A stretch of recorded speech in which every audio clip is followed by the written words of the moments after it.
Stories of Impact is an award-winning podcast from TalkBox.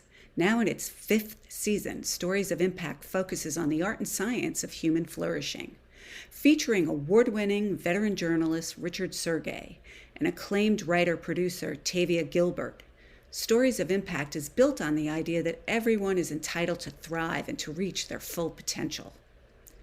You'll hear conversations about the science behind innovative tools that help us to grow and develop, and how science and spiritual practices intersect. Hear guests Deepak Chopra, Wynton Marsalis, and Laurie Santos explore topics such as happiness and listening. Find Stories of Impact wherever you get your podcasts. Supported by Templeton World Charity Foundation.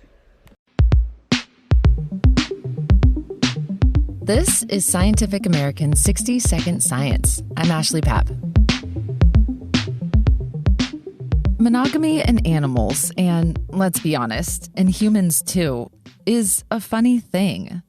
Only a few animal species have been lumped into the one partner for life category, and even then, there are exceptions to those rules. Prairie voles are furry little rodents that live throughout North America. They're a particularly interesting species because they form lifelong partnerships.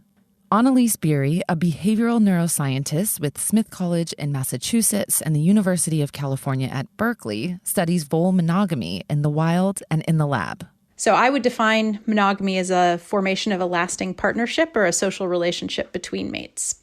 Social relationships are very important for human biology, and prairie voles are one of the only species that are studied in the lab that exhibit this trait.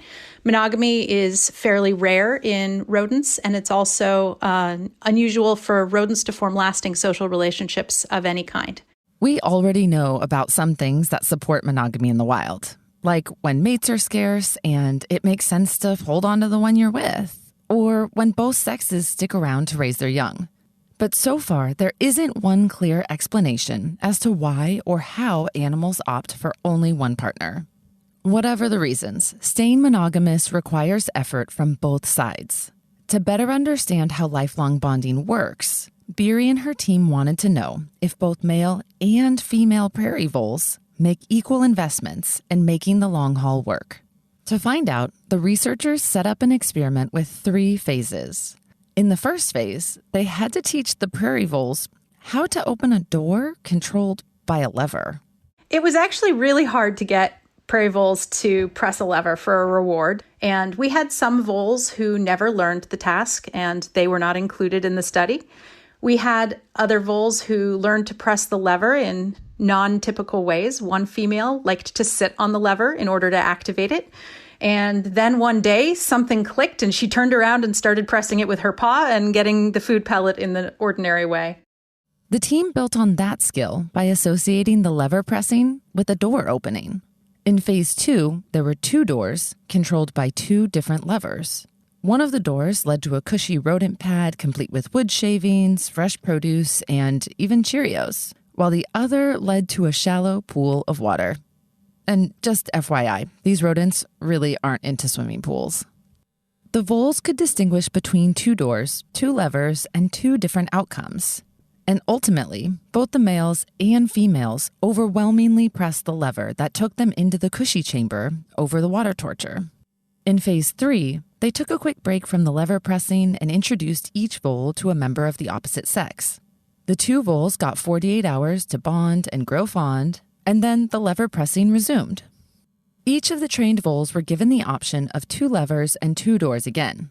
But this time, one of the doors led to their partner, and the other led to a new member of the opposite sex.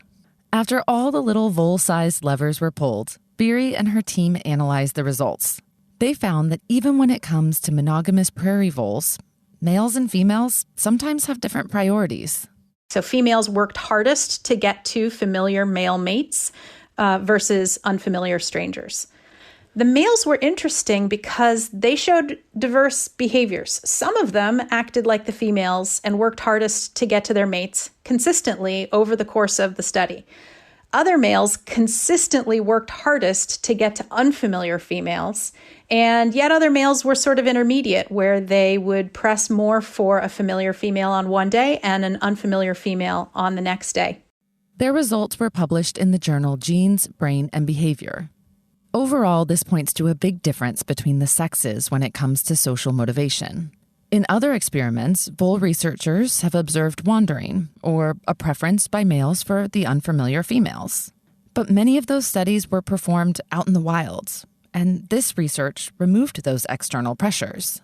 That seems to mean that some of these little males were sometimes flighty about staying true to their mate because, well, maybe they felt like it. According to Prairie, putting vole monogamy to the test helps us better understand the different types of human relationships and our process for selecting who we spend time with. For prairie voles, the investment seems a bit skewed to the female side. But no need to throw shade on the males, Prairie says. There's likely a legit explanation out there. And while science looks for that reason, maybe don't give up on finding your one true love quite yet. For Scientific American's 60 Second Science, I'm Ashley Papp.